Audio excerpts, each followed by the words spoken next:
많은 분들이 부모님이 오래 사셨으니 나도 장수하겠지라고 말합니다. 하지만 의학적으로는 그 믿음이 틀렸습니다. 최신 연구에 따르면 장수의 80%는 생활 습관입니다. 유전은 20%에 불과하죠. 즉, 지금 어떻게 사느냐가 앞으로의 수명을 결정합니다. 혹시 계단 2층만 올라가도 숨이 턱 막히진 않으신가요? 밤새 자도 개운하지 않고 낮에 졸음이 쏟아지지 않나요? 아무렇지 않게 지나칠 수 있지만 이런 변화가 바로 노화 신호일 수 있습니다. 반대로 작은 습관 하나만 바꿔도 90세, 100세까지도 스스로 걸으며 살아갈 수 있습니다. 저는 74세 가정의학과 의사 김현수 원장입니다. 40년 넘게 진료하며 수많은 어르신들을 지켜봤죠. 오늘은 장수 체질을 가르는 5가지 확실한 기준을 알려드립니다. 보시는 동안 몇 가지에 해당되는지 스스로 체크해 보시길 바랍니다. 특히 마지막 부분까지 들으시면 매일 실천할 수 있는 생활 루틴도 얻으실 수 있습니다. 시청 전에 부탁드립니다. 이 영상이 도움이 된다면 좋아요 한번 눌러주시고요. 구독 버튼을 눌러주시면 앞으로도 매일 실천 가능한 건강 습관을 받아보실 수 있습니다. 그리고 댓글로 알려주세요. 나는 몇 가지에 해당된다. 적어주시면 서로 비교하며 더 큰 힘이 될 겁니다. 자, 그럼 시작해 볼까요? 첫 번째는 바로 하체 근력과 균형입니다. 저는 늘 이렇게 말합니다. 다리 힘이 곧 수명이다. 하체 근력이 튼튼해야 움직일 수 있고 움직여야 건강을 유지합니다. 실제로 노인 사망 원인 중 가장 흔한 것 중 하나가 낙상 후 합병증입니다. 넘어져서 뼈가 부러지고 그 후유증으로 심폐 기능이 약해지거나 폐렴에 걸리거나 심지어는 거동 불능이 되어 급속도로 노화가 진행되는 거죠. 여러분도 주변에서 넘어진 뒤로 급격히 약해졌다, 이런 이야기 많이 들어보셨을 겁니다. 그렇다면 하체 근력을 어떻게 평가할까요? 제가 가장 권하는 검사가 있습니다. 바로 의자에서 5번 일어나기입니다. 방법은 아주 간단한데요. 등받이 있는 의자에 앉은 뒤 양손은 가슴 위로 교차합니다.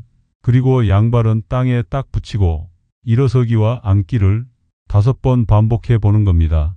이때 12초 이내로 끝낸다면 하체 근력이 양호하다는 뜻입니다. 15초가 넘어가면 균형 감각과 근력이 상당히 떨어져 있다는 경고 신호죠. 20초 이상 걸린다면 낙상 위험군으로 분류됩니다. 이 간단한 테스트 하나로 지금 내 다리 상태를 바로 확인할 수 있으니까요. 오늘 꼭 한번 해보세요. 또 한 가지 중요한 검사, 30초 한발 서기입니다. 하실 때는 균형을 잃고 넘어질 수 있으니 벽이나 의자 가까이에서 안전하게 테스트 하시는 게 좋아요. 방법은 양팔을 벌리지 않고 양발은 바닥에 딱 붙인 상태에서 한 발만 들고 버텨보세요. 30초 이상 버틴다면 균형 감각이 좋은 편입니다. 10초도 못 버틴다면 낙상 위험이 매우 높습니다. 자, 이제 측정법을 알았으니 다음은 훈련법입니다. 첫째, 의자 스쿼트 훈련. 하루 10번씩 아침과 저녁으로 해보세요. 처음에는 힘들겠지만 꾸준히 하면 놀랍게도 2주 만에 다리가 가벼워집니다. 둘째, 계단 한층 오르기. 엘리베이터 대신 계단을 쓰는 것. 이 습관 하나가 하체 근력을 빠르게 회복시킵니다. 셋째, 균형 훈련입니다. 양치하면서 한 발 들기, TV 보면서 발끝 들기. 작은 동작이지만 매일 하면 신경계가 균형을 배우게 됩니다. 넷째, 발목 돌리기. 혈액순환을 돕고 작은 낙상도 예방합니다. 이런 습관들을 꾸준히 한 분들은 80세가 넘어도 자기 발로 씩씩하게 걸어 다니십니다. 실제로 일본 연구에 따르면 하루 15분의 근력 운동만으로 평균 수명이 7년 늘어났습니다. 미국 노인의학 학회도 강조합니다. 하체 근력이 튼튼한 노인은 인지 기능도 떨어지지 않는다고요. 왜냐하면 다리를 움직일 때 뇌로 가는 혈류가 늘어나기 때문입니다. 즉, 다리를 움직이는 건 단순히 걷는 힘이 아니라 뇌 건강까지 지키는 비밀 열쇠입니다. 하체 근력은 단순히 근육의 문제가 아닙니다. 삶의 독립성과 직결됩니다. 스스로 화장실에 가고, 스스로 요리를 하고, 스스로 장을 보러 갈 수 있느냐. 이것이 곧 노년기의 진짜 행복이거든요. 혹시 지금 의자에서 5번 일어나기조차 버겁게 느껴지셨나요? 그렇다면 지금이 시작할 때입니다. 오늘 저녁 TV 보기 전에 딱 5번만 해보세요. 그게 내일의 근육이 되고 내년의 건강이 됩니다. 다시 한번 강조드리지만 다리 힘은 곧 생명력입니다. 두 번째는 바로 심폐회복력입니다. 많은 분들이 숨찬 건 나이 탓, 이렇게 쉽게 넘기십니다. 하지만 의학적으로 보면 숨이 차는 건 단순 노화가 아닌 심장폐 기능 저하의 경고음입니다. 심폐회복력이 좋은 사람은 갑자기 아파도 금방 회복하고 감염병에도 잘 버팁니다. 반대로 심폐 기능이 약하면 조금만 아파도 크게 번지고 회복 속도도 매우 느립니다. 그럼 심폐회복력을 간단히 확인하는 방법을 제가 알려드릴 테니 한번 체크해 보세요. 첫째, 계단 2층 오르기입니다. 계단을 2층 정도 오르고 그 자리에서 1분 쉬어 봅니다. 그 뒤에 단 1분만 지나도 숨이 곧 가라앉고 주변 사람과 편안히 대화를 나눌 수 있다면 여러분의 심폐회복력이 아직 튼튼하다는 뜻입니다. 반대로 1분이 지나도 여전히 숨이 턱 막히고 말이 끊겨 제대로 이어지지 않는다면 심장과 폐 기능이 조금은 약해졌다는 신호로 받아들이셔야 합니다. 이처럼 단순한 느낌만으로도 심폐 건강 상태를 쉽게 확인할 수 있습니다. 둘째, 걷기 회복 테스트. 평소보다 빠른 속도로 5분만 걸어보세요. 걸음을 멈췄을 때 호흡이 금세 가라앉는다면 심폐회복력이 좋은 것입니다. 하지만 오래도록 숨이 차고 머리가 어지럽다면 심장과 폐가 약해졌다는 의미입니다. 제가 진료했던 환자 중 박모 어르신 사례가 있습니다. 72세 남성, 평소엔 건강하다고 생각했죠. 하지만 계단을 조금만 올라가도 숨이 턱 막히고 가슴이 답답했습니다. 검사를 해보니 심근이 약해지고 폐활량도 줄어 있었습니다. 다행히 생활 습관을 바꾸고 꾸준히 운동을 하면서 지금은 76세에도 젊은 사람 못지않게 활동하십니다. 여기서 중요한 사실 하나, 심폐회복력은 단순히 운동 능력이 아니라 생존력과 직결됩니다. 심장이 강하면 온몸에 피가 돌고 폐가 튼튼하면 산소가 충분히 공급됩니다. 이게 바로 면역력과 직결되는 원리입니다. 그렇다면 심폐회복력을 기르는 방법은 어떻게 해야 할까요? 첫째, 인터벌 걷기입니다. 2분은 빠르게, 2분은 천천히 걷는 것을 10회 반복해 보세요.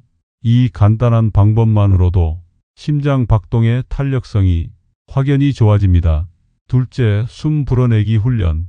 풍선을 불거나 입술을 오므리고 천천히 내쉬는 훈련입니다.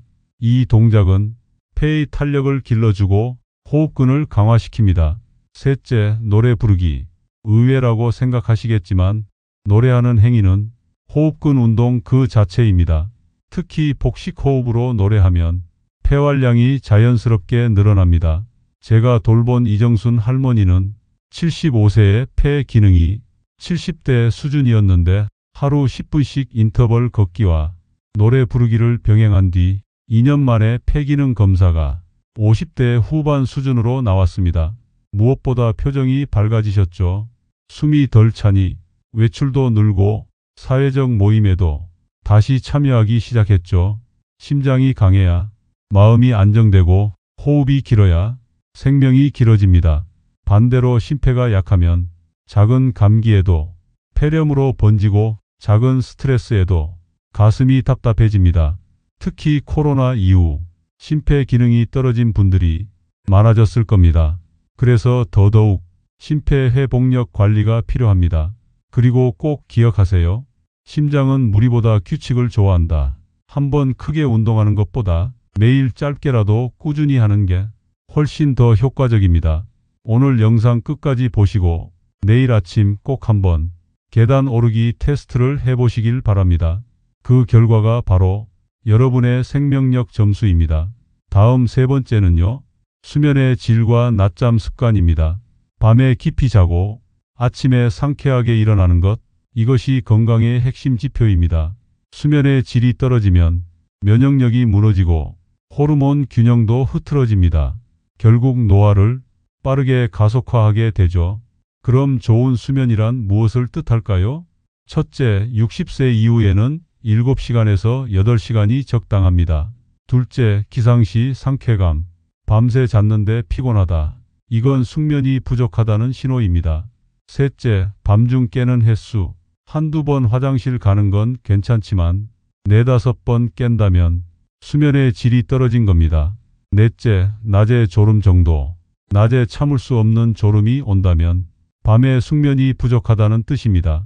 여러분께 한 가지 질문 드립니다. 혹시 TV 보다가 무심코 졸아본 적 있나요? 저녁 식사 후 의자에 앉아 있다가 고개가 꾸벅 떨어진 적은요? 이게 바로 수면의 질이 떨어진다는 신호입니다. 반대로 밤에 숙면을 취하고 낮잠은 20분 이내로 제한하면 뇌와 심장이 훨씬 건강해집니다. 낮잠에 대해서도 많은 오해가 있습니다. 낮잠 자면 치매 예방된다. 낮잠 자면 혈압이 떨어진다. 맞는 말도 있고 틀린 말도 있습니다. 20분 이내의 짧은 낮잠은 확실히 도움이 됩니다. 하지만 1시간 넘게 자면 오히려 밤잠을 망치고 뇌졸중 위험까지 높아집니다. 그래서 저는 어르신들께 꼭 말씀드립니다. 낮잠은 약, 하지만 과하면 독이다. 아침에는 햇볕을 받으시고 오후 2시 이후에는 커피 녹차를 피하세요. 또 저녁 식사도 늦게 먹으면 위장이 불편해 잠이 깊어지지 않습니다. 잠들기 1시간 전에는 휴대폰이나 TV 화면은 멀리하세요. 이 간단한 루틴들을 지킨 분들은 불면증 약을 줄이고 심지어 끊을 수 있었습니다.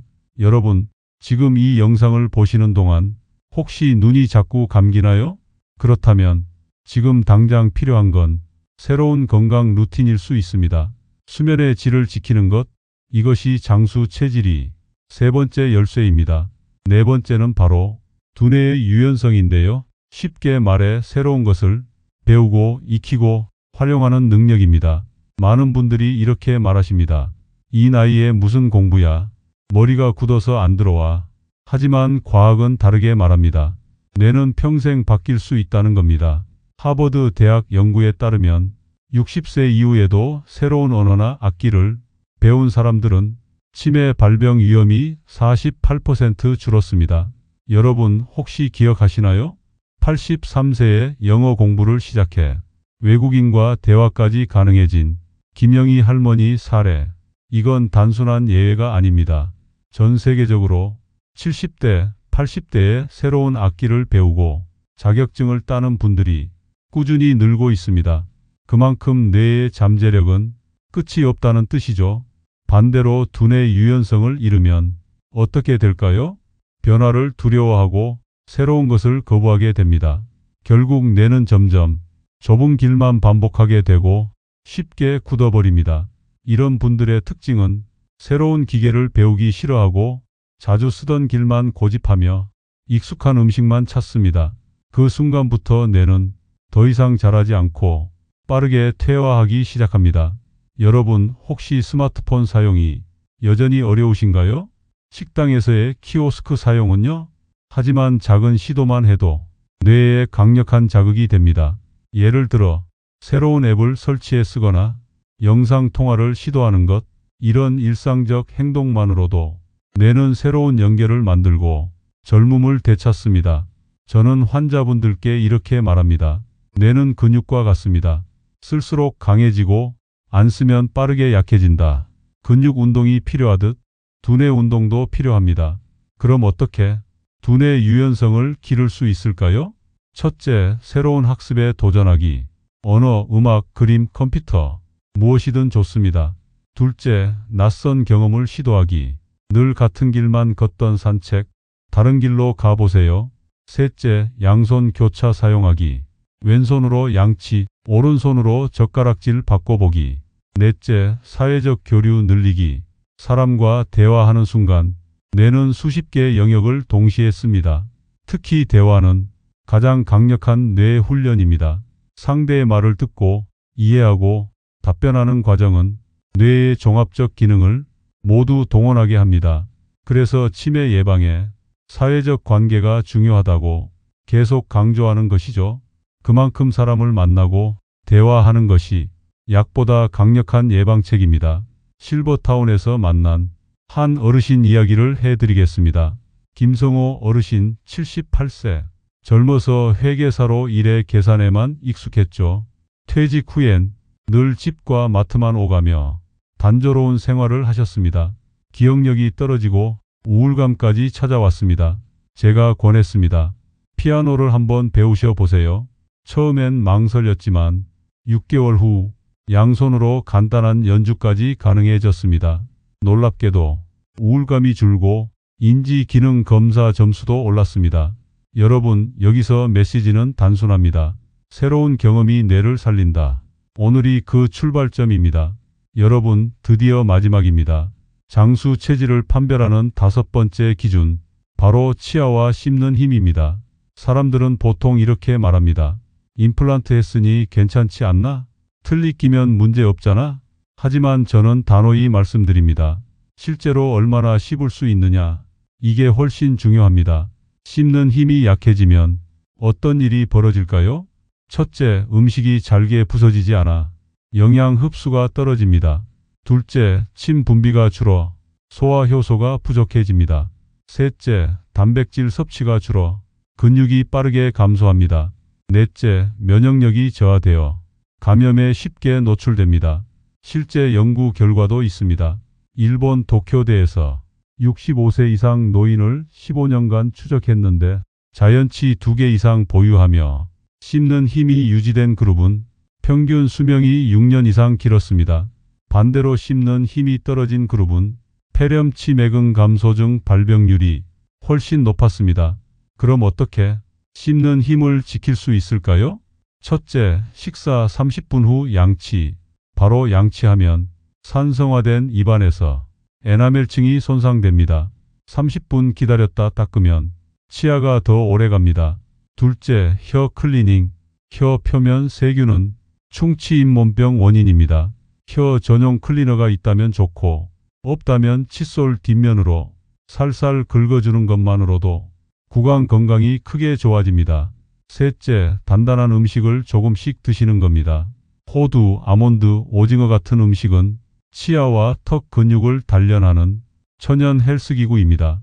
처음엔 힘들어도 하루에 조금씩 씹다 보면 저작근이 강화되고 치매 예방에도 도움이 됩니다. 여러분 아시나요? 씹는 순간 침이 분비되고 침에는 소화 효소뿐 아니라 세균 억제 성분이 들어 있습니다. 즉, 씹는 행위만으로도 소화 면역 구강 건강이 동시에 좋아진다는 겁니다. 또 하나, 씹는 힘은 뇌에도 직접 연결됩니다. 씹을 때 턱 관절이 움직이며 뇌혈류가 늘어나는데 이 과정이 치매 예방에 중요한 역할을 합니다. 실제로 치아가 튼튼한 노인은 인지 검사 점수가 평균보다 30% 이상 높다는 연구 결과도 있습니다.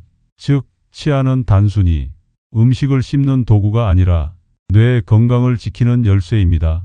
여러분, 장수 체질의 마지막 관문, 그것은 튼튼한 치아와 강한 씹는 힘입니다.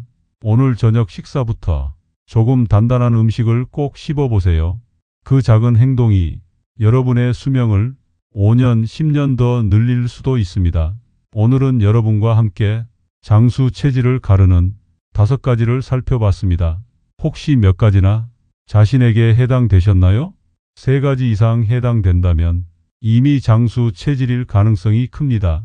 혹시 한두 가지만 해당되더라도 낙심하지 마세요. 습관을 바꾸는 순간 누구나 장수 체질로 다시 태어날 수 있습니다. 장수의 열쇠는 유전이 아닙니다. 바로 매일의 작은 습관입니다. 오늘 알려드린 5가지 신호를 꼭 점검하시고 하루하루의 실천을 더해 보세요. 여러분의 구독과 좋아요는 저에게 큰 힘이 됩니다. 그리고 이 영상이 가족과 친구들에게도 꼭 도움이 될 수 있도록 공유해 주시면 감사하겠습니다. 저는 앞으로도 여러분의 노후 건강을 지키는 믿을 만한 동반자가 되겠습니다. 오늘도 건강하시고 행복한 하루 되시길 바랍니다.